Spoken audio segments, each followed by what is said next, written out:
I'm scheduled to go back, in January and start filming Ridley's latest.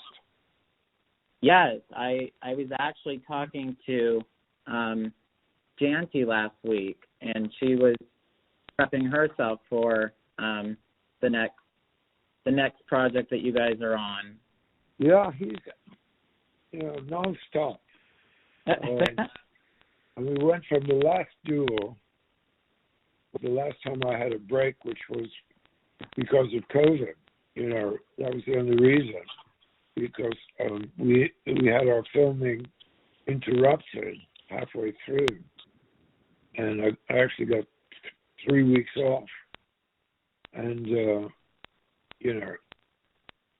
that was the first time I've seen springtime in California for many years. Normally we'd be working in that time of year. Mm-hmm. But, if he can do it, I can do it. Love that attitude. So, just to sort of get started with, the Last Duel, what were those early conversations with Ridley about? Well, the fact of the story being based on, historical fact, we, discussed largely to what degree we wanted to be accurate. And we felt, we should be as faithful as possible to the original story and the context as well. So we decided, that we should make the film in France. And I set about quite a wonderful scouting expedition all over France. I'd been to France before. I've been to the south of France a bit, Paris quite a bit. But, I started to see parts of the country that I'd never been to before. And being set in Normandy, of course, we started there. And regrettably, a lot of the landscape in Normandy has been commercialized to the extent that it no longer seems medieval. Very large commercial farms have, kind of eliminated the partitioned feudal landscape to a large extent. So, we started looking in other areas, including the Dordogne, where Ridley made Duelist originally, and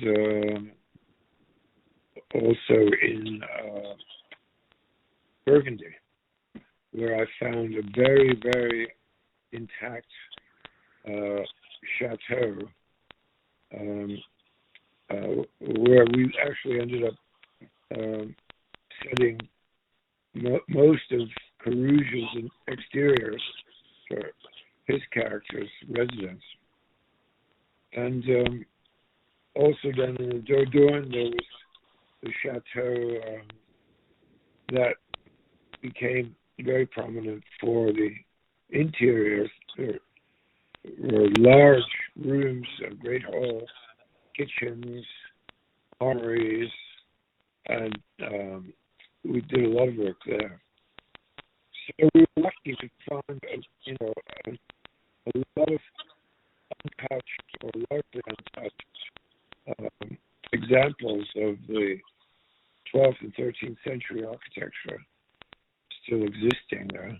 Plus the landscape in that part of France, which is sort of south central and kind of southeast France, really was spectacular. Mm-hmm. And then we decided, that for a lot of the landscapes, we wanted something that still had its untouched character.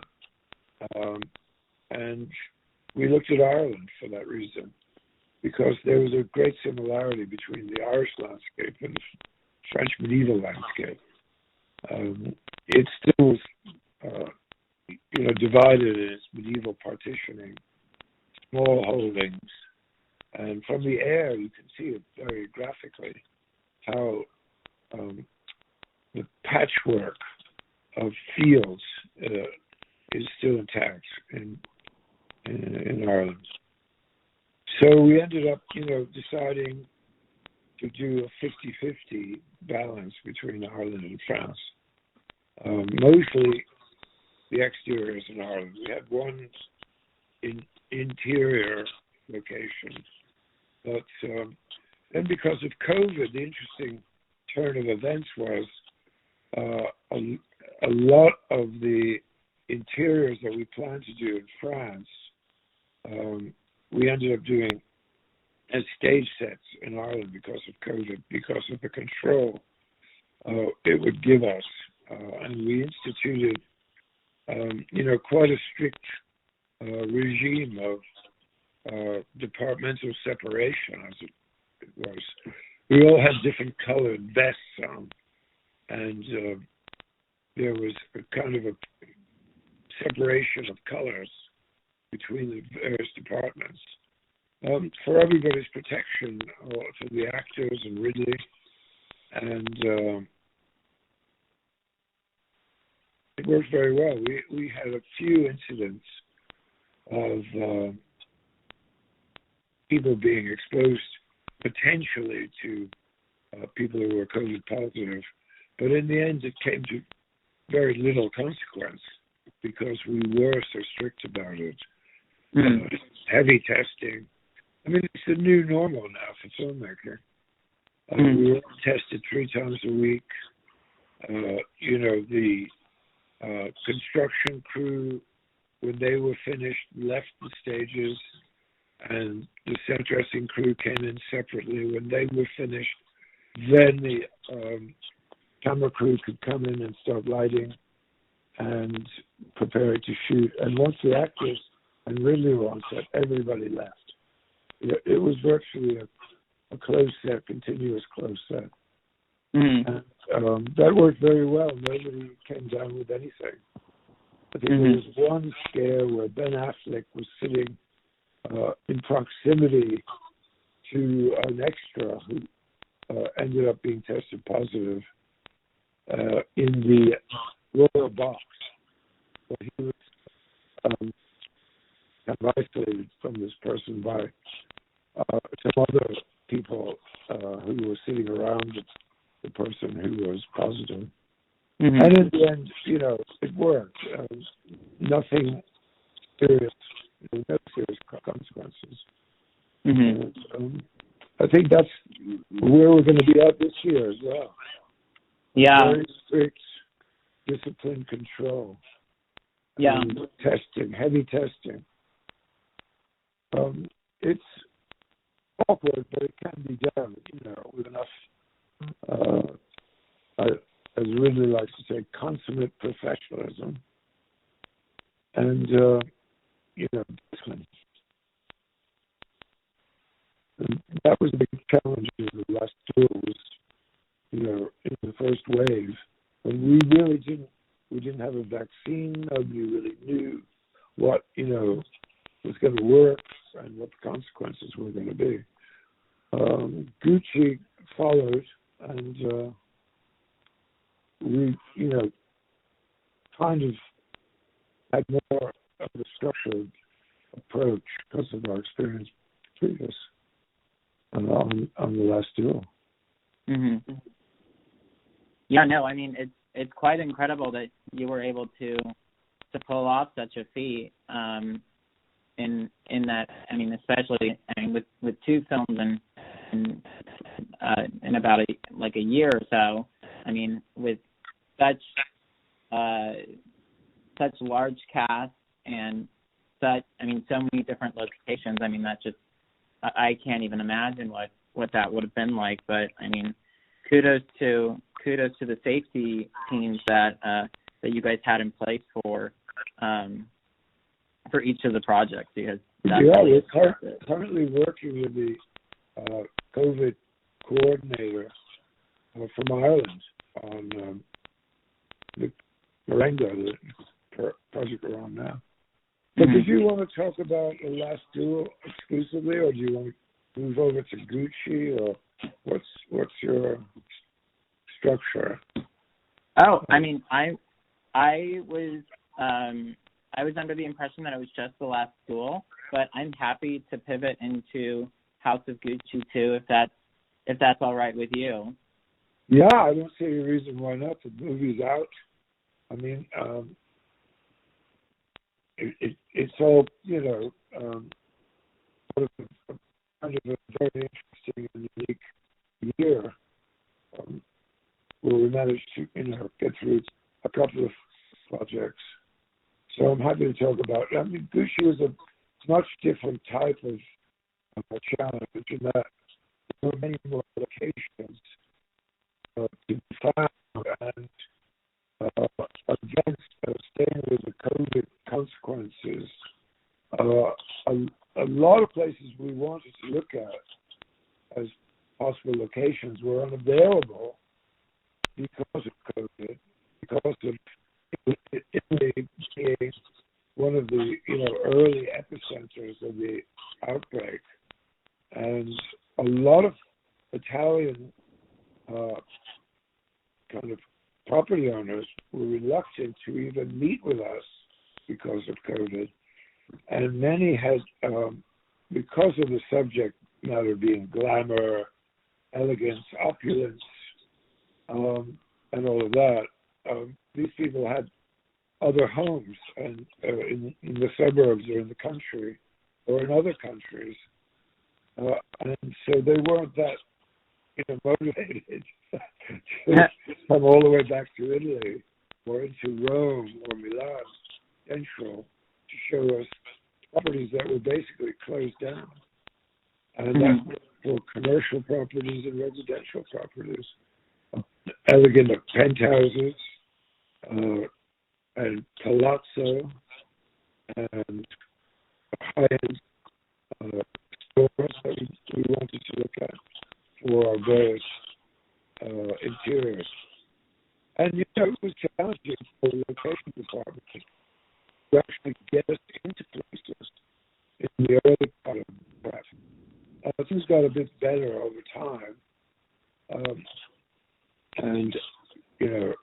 But Italy was very late coming and getting vaccines. So, they had a policy of closure. Again, there were various colors. There was red, orange, yellow, depending on the risk assessment. So red was completely closed down, and you couldn't go anywhere except, for extreme kind of priority reasons. Shopping for food and medical treatment was about all you could justify being out on the streets at one point. And then they would, go up and down from there. Mm-hmm. So, generally, the difference between working on The Last Duel for me and working on Gucci was, apart from the 600-year time difference, was that I worked often in Italy. In my early career, I was doing commercials in Milan and Rome. I studied architecture partially there. As part of my architectural degree, we went to Rome, to Florence, to study, classical architecture. And, my background as being a New Yorker, I had a lot of exposure to Italian culture, which I think, helped me in that I was very familiar with the influence that not only Gucci but Italian designers in general had on American style, and really not only for fashion but for lifestyle as well in America in the 60s when I was a student there. we were all aware of Italian fashion, but also industrial design and artists who were coming over and kind of, there was a lot of Italian influence culturally, not only in fashion and design, but also in cinema. And generally, Italian style was permeating America on a lot of levels. For example, you had Jackie Kennedy, who was a national icon. She had, Oleg Cassini designing her clothes when she was in the White House. And Gucci did a bag, a very famous, the Jackie, I think it's called, which is still very popular today. So it was, very high profile at the time. Car design, who didn't want a Ferrari or a Lamborghini or a Maserati in those days, and to this day. Personally, I grew up in a kind of mixed Italian, Eastern European neighborhood, and a lot of my friends were Italian. And, when I got to Milan, the first thing I did was I bought a second-hand Alfa Romeo and a Prada suit. My first job as a production designer was working in Milan on a commercial, Italian commercial, and I thought I should look the part, So, and I lived in Rome, and for quite a few years doing advertising.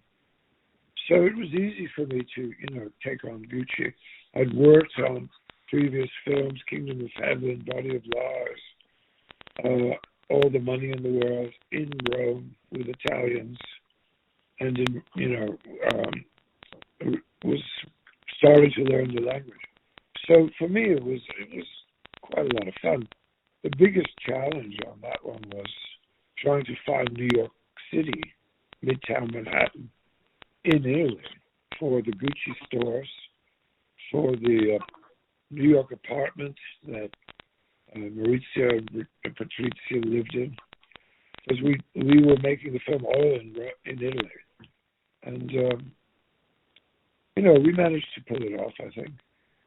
No, definitely. And that was interesting. When it came to doing the New York Flagship Gucci store, that was quite interesting development, because we, for one reason or another, we could not find a high-end clothing store in central Rome or Milan that was practical, in the sense that, it was big enough, and the style of the store was of New York in the 1980s, 70s and 80s.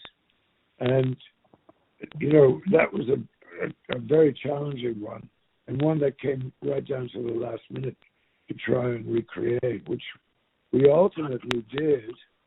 A very large but not very central clothing store on the outskirts of Rome. And in the end, we emptied it completely. It was a shell, but it was on 3 different levels, which was good. So we could have a lot of options. In the end, we made it into 2 different stores. One was the New York Flagship store, where you see Aldo Gucci, the Al Pacino character, bringing Maurizio and Patrizia over from Italy for the first time.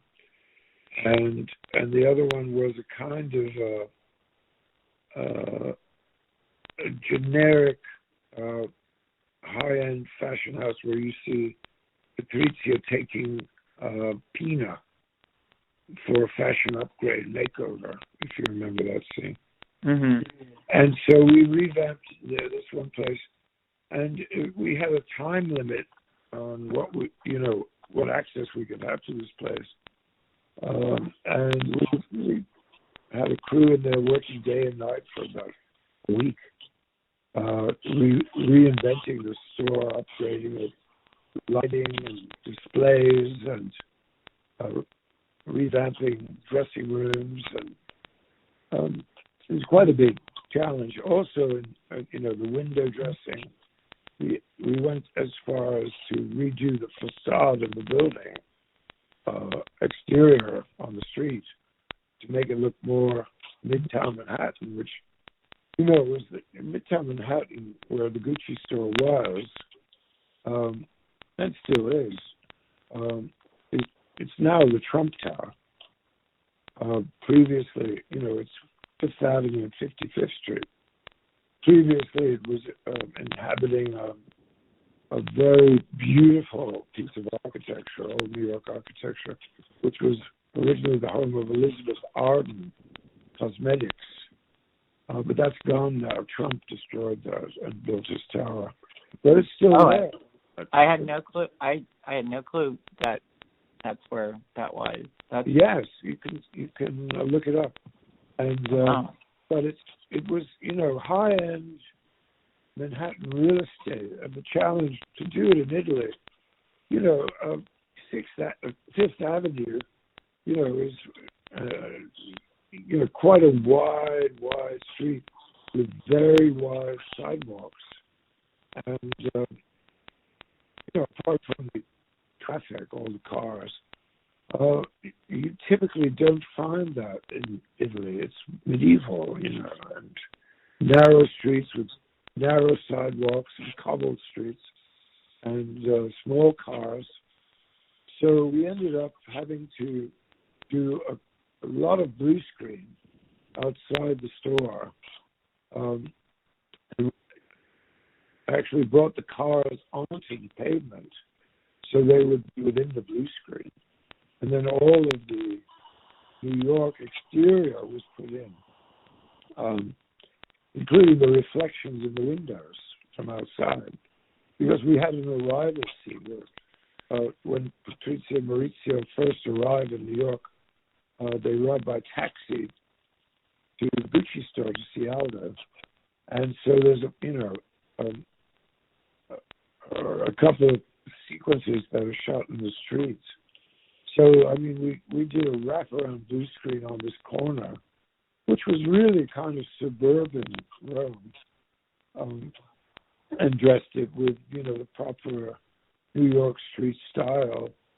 The facade of the interior fashion store was completely revamped and covered with a kind of near Midtown Manhattan architecture, and the proper street lamps and all the proper fire hydrants and parking meters, all of that sort of thing, which was a lot of fun for me being a New Yorker, Mm-hmm. So I really enjoyed the project, the challenges. We also had to do a discount street market. It was scripted as 42nd Street, but my version, I think, was more Canal Street, where they still to this day sell, what we would call knockoffs or cheap versions of high-end fashion.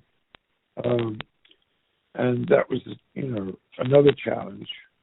And there was one place in Milan which had the wide sidewalks and big avenues and 1970s style office architecture, where we actually ended up doing that market scene.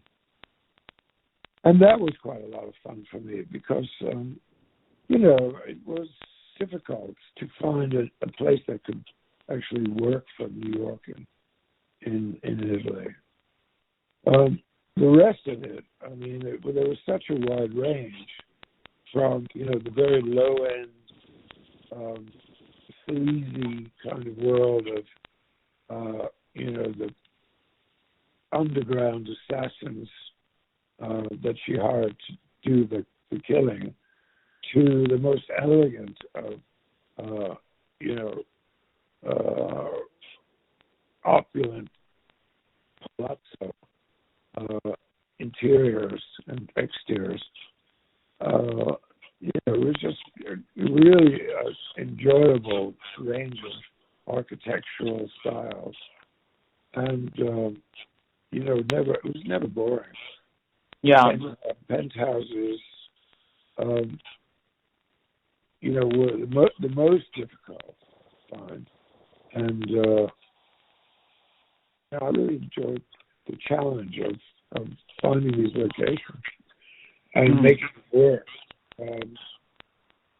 So, is there anything? I mean, also the cars. I'm a car nut myself, and it was so much fun doing, the car stuff. We went from, 60s to 70s to 80s to 90s in that range of time period.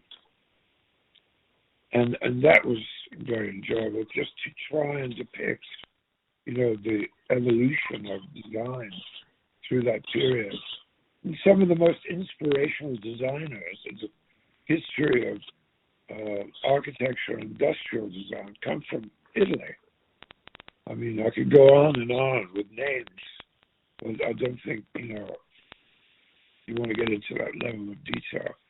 No, I love it. I love it. But it really... Well, I mean... Can I ask a quick question first before you go into the car detail? Yeah. Okay. Do you prefer opulence over sort of the, I don't want to say shanty work, but sort of like,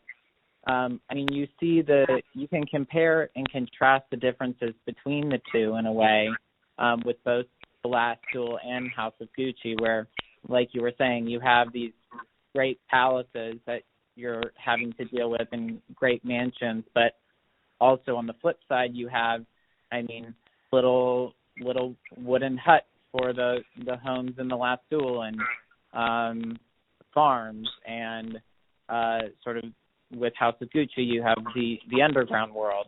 Is there one that you prefer? Yeah, well, no. I mean, I came from the latter, the underground world, but I always aspired in my personal life to achieve, I guess I would describe myself as aspiring middle class.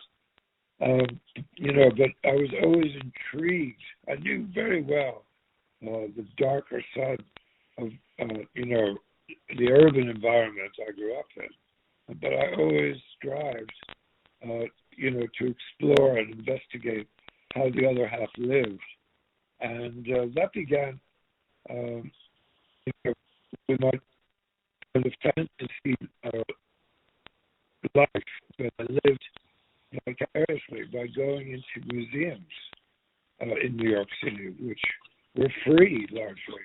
I mean, I spent a lot of time in the Metropolitan Museum of Art and exploring particularly the ancient Greek and Roman sculpture collection from a very early age, because that was my earliest ambition, was to be a sculptor. I wanted to be an artist, and in fact, my great hero was Modigliani. I modeled myself on him in my teenage years. I tried to, act like him and dress like him. So, yeah, no, I like it all. I mean, I as you mentioned in The Last Duel, we had,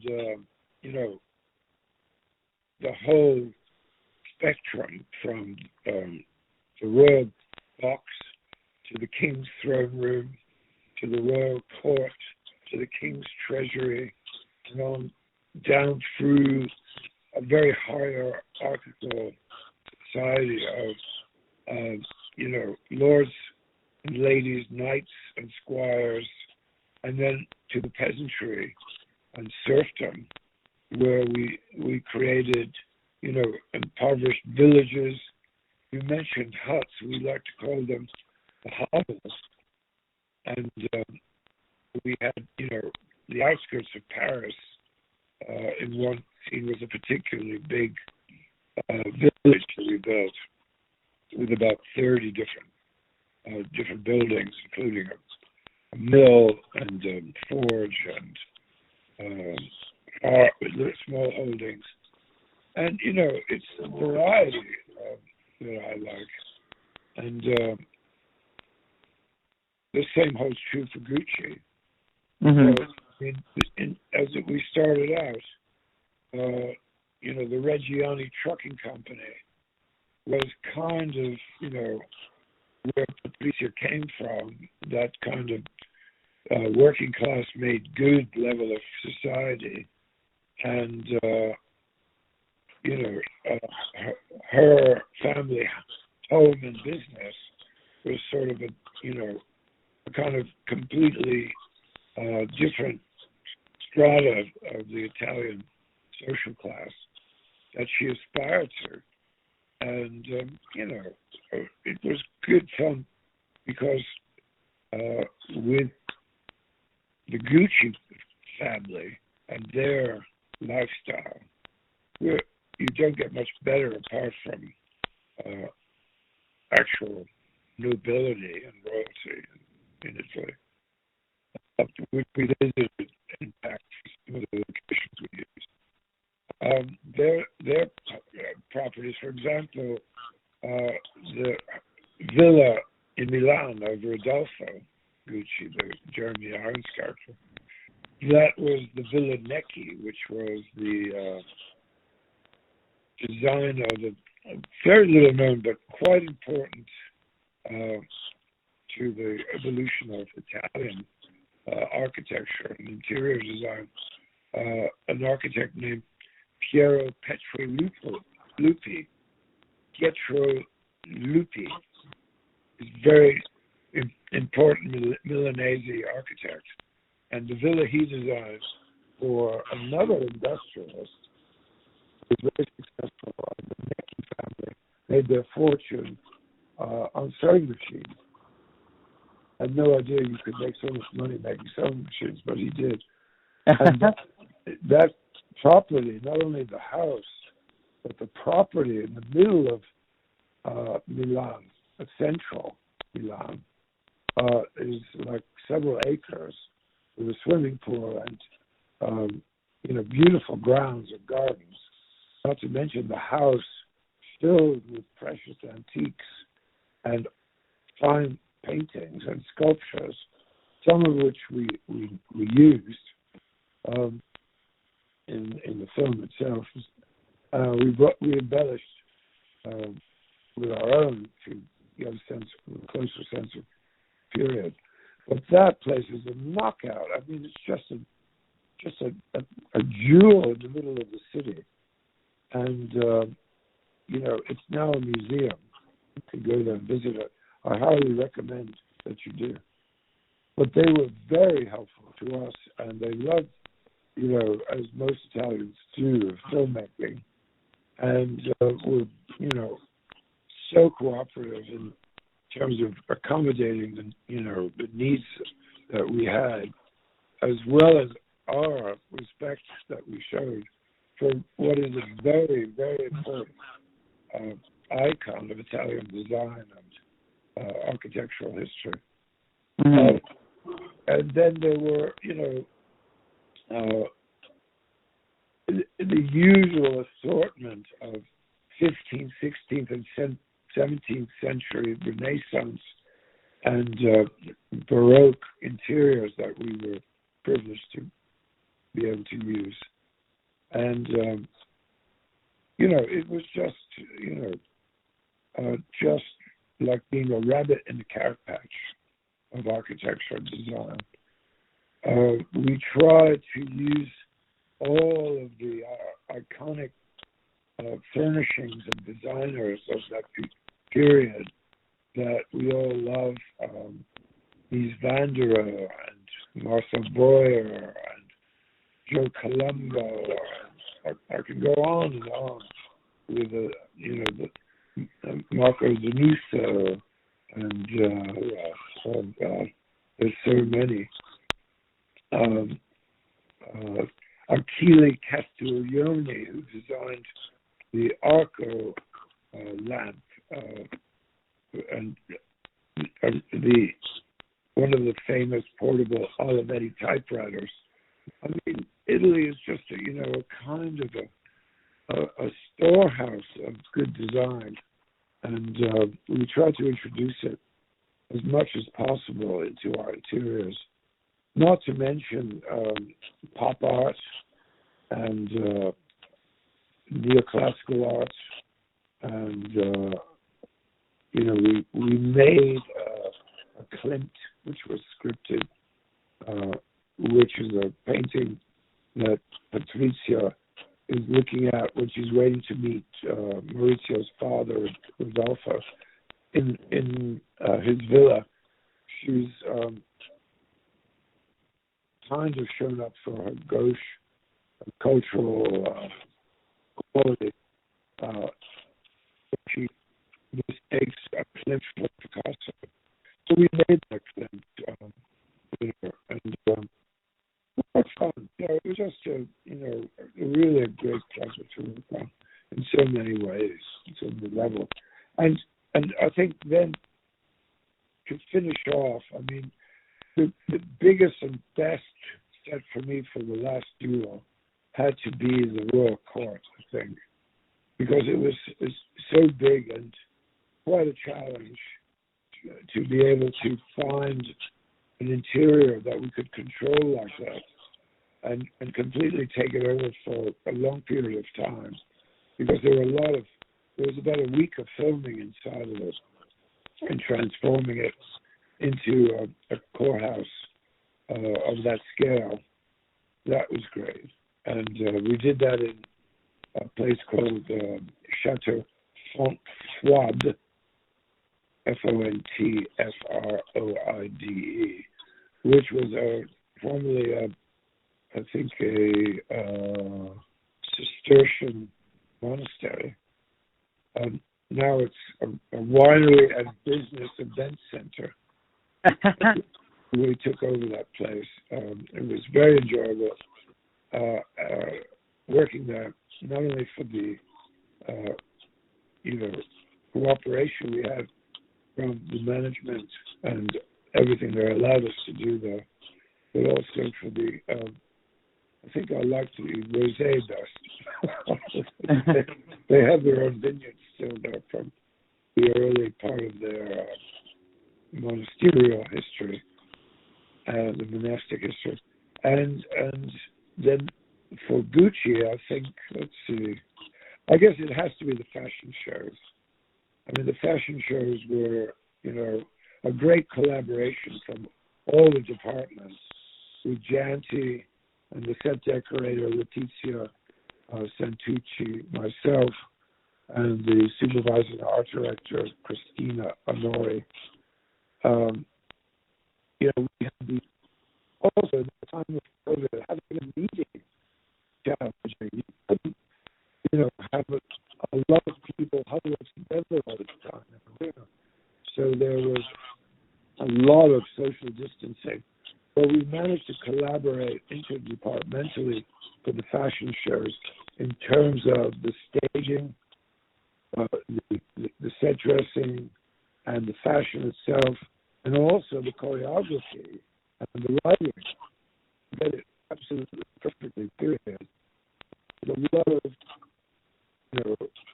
interdepartmental cooperation and interplay, and we had one meeting I remember in particular for the fashion show that we did first, which was kind of to establish Rizzio's entry into the world of fashion through Patrizia, but she invites him there. And that was a kind of a recreation of a Versace show, and that was carefully researched. And you know, we had the art department produced drawings and models.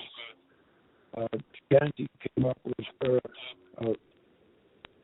designs through her associate costume designer Stefano De Leonardo, and he was actually in Milan in the period, so he had a lot of input about the way fashion shows were presented backstage, details. We had a very lovely choreographer come from Milan who worked with us in terms of the choreography and the style of choreography, whose name I cannot remember, sadly to say, but she should be in the crew list. What was her name? I'm sorry, I can't recall. And then Darius Wolski and his team were integral in the, the way we approached lighting throughout the movie, both film lighting and also practical, in-camera lighting. It was a big collaboration. I really loved the process. And it was much the same, only, the Last Duel was to do with candles and fireplaces more than it was, modern lamps and architectural lighting. Mm-hmm. But it's, the process between, no matter what the period of film, the processes are the same. And you're only as good as the people you work with and collaborate with. And that's I mean, it seems as though, Ridley has his team of people that he always calls upon, and so that speaks to the quality that you're talking about, which you don't always get on every single film set. So you must be extremely lucky to have that. Yeah, there's a core of people that we work, frequently together with Ridley.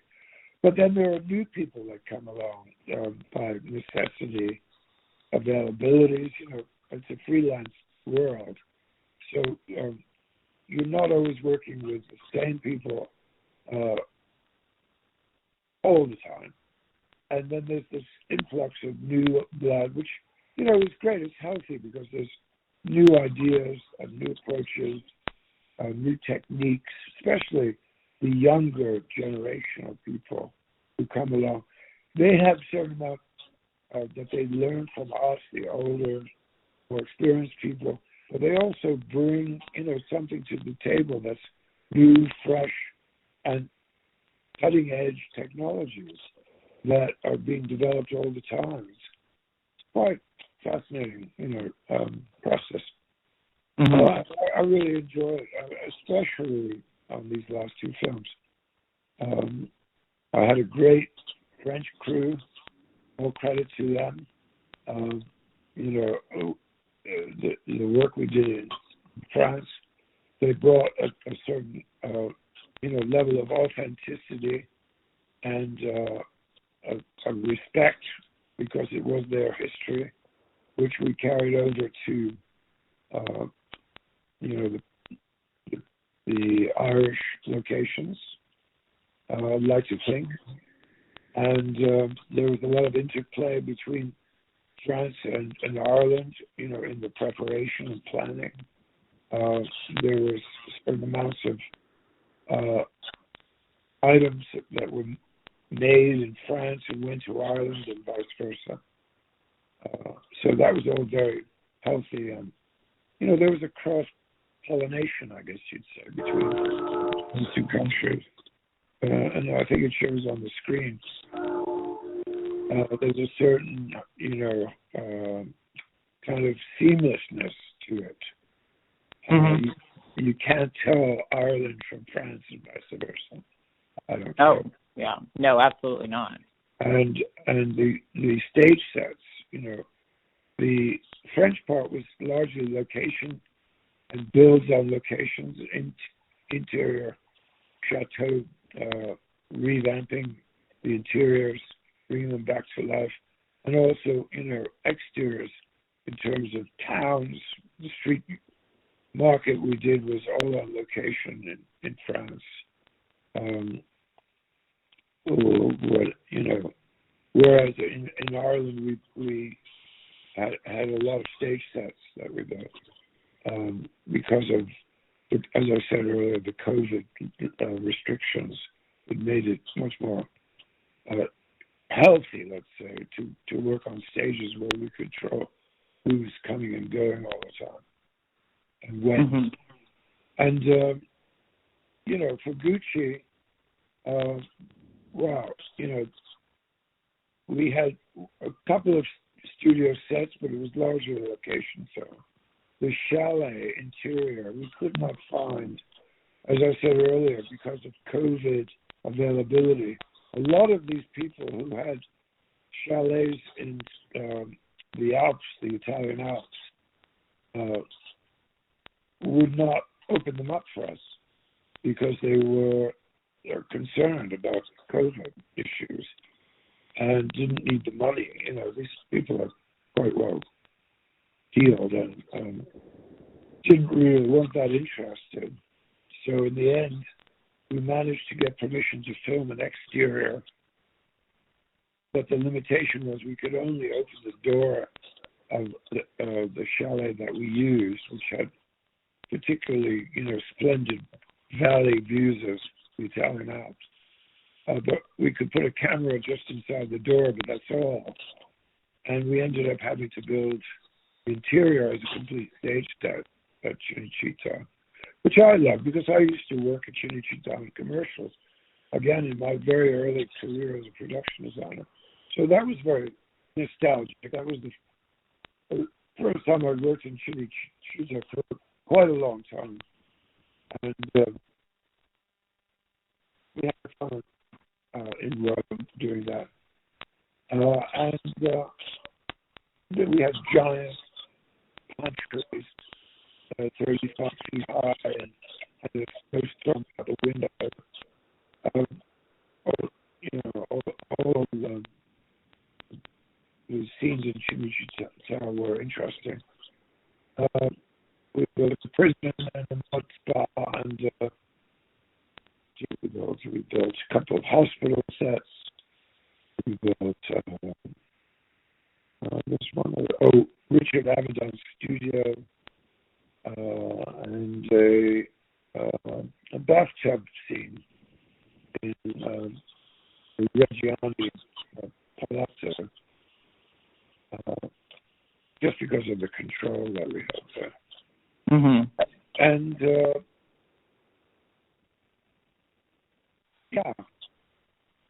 great stuff. I mean, what else can I say?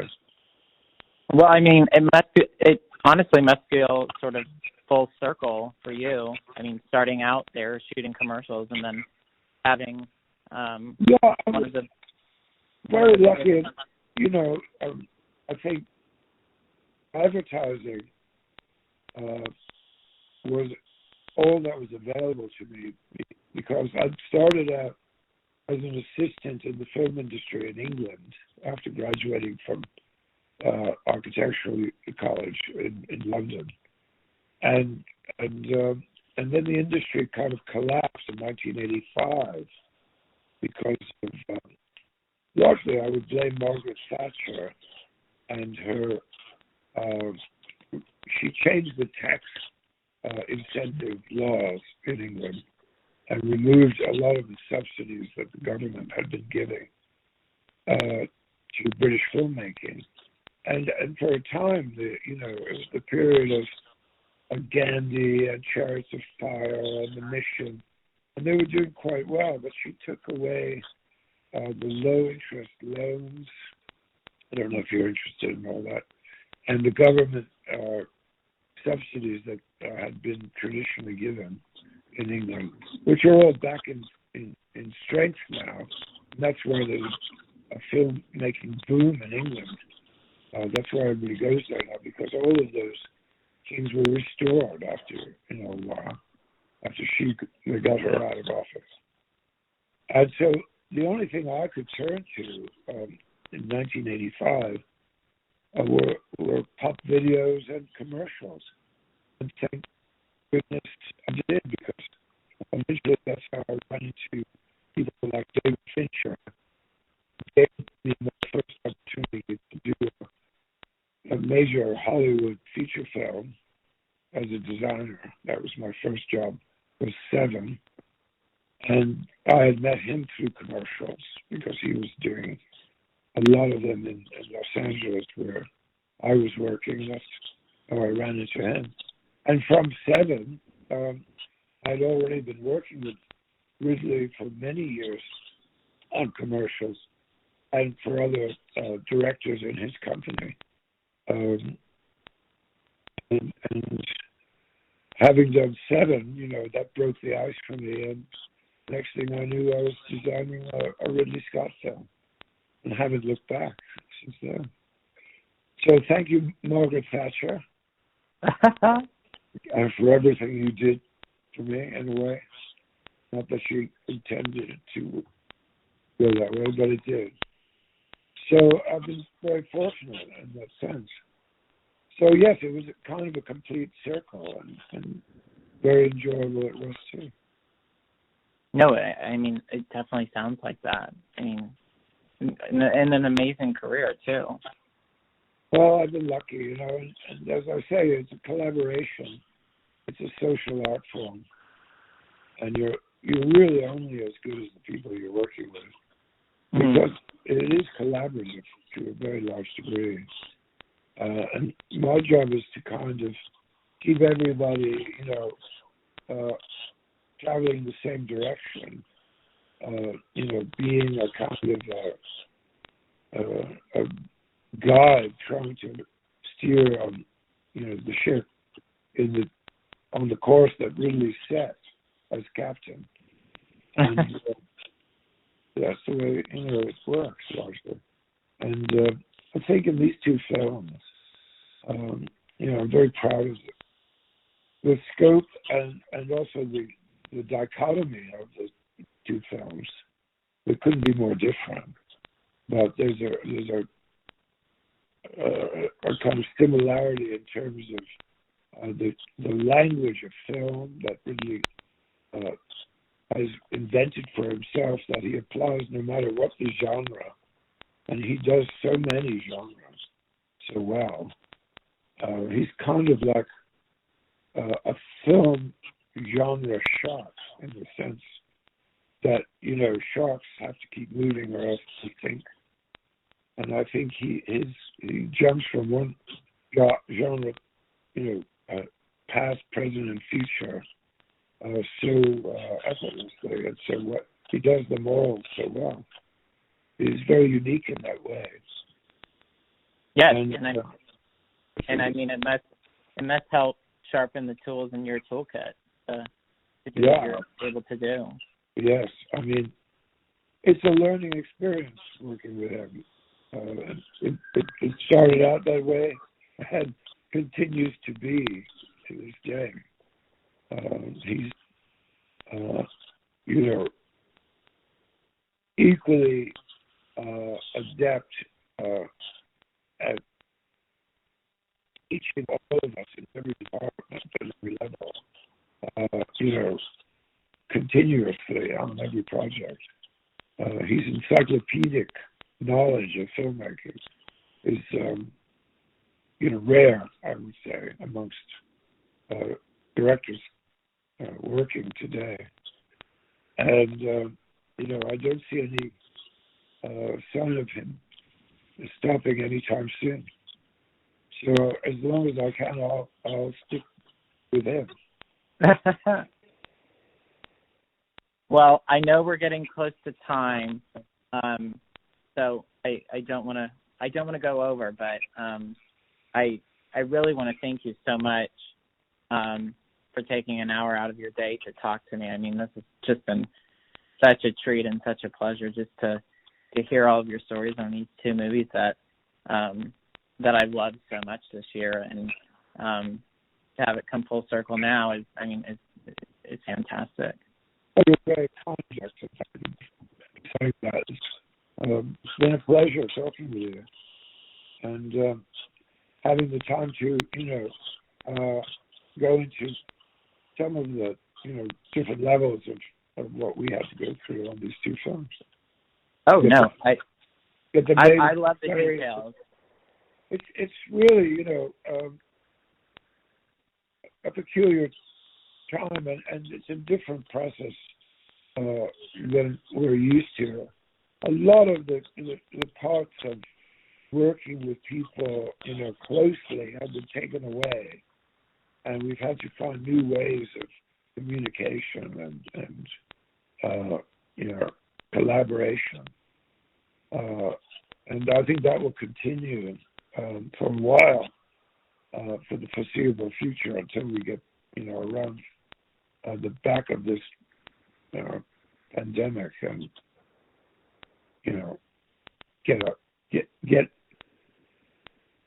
get on top of it. At the moment, it's on top of us. So, yeah. I think filmmaking processes are, getting slower now by necessity. And I think that's maybe not a bad thing. We used to, before the days of FedEx and cell phones and the internet,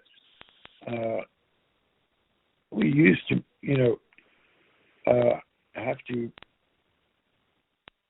make films in a much different manner, in a much more isolated, due to the limitations of media and the way we communicated with each other.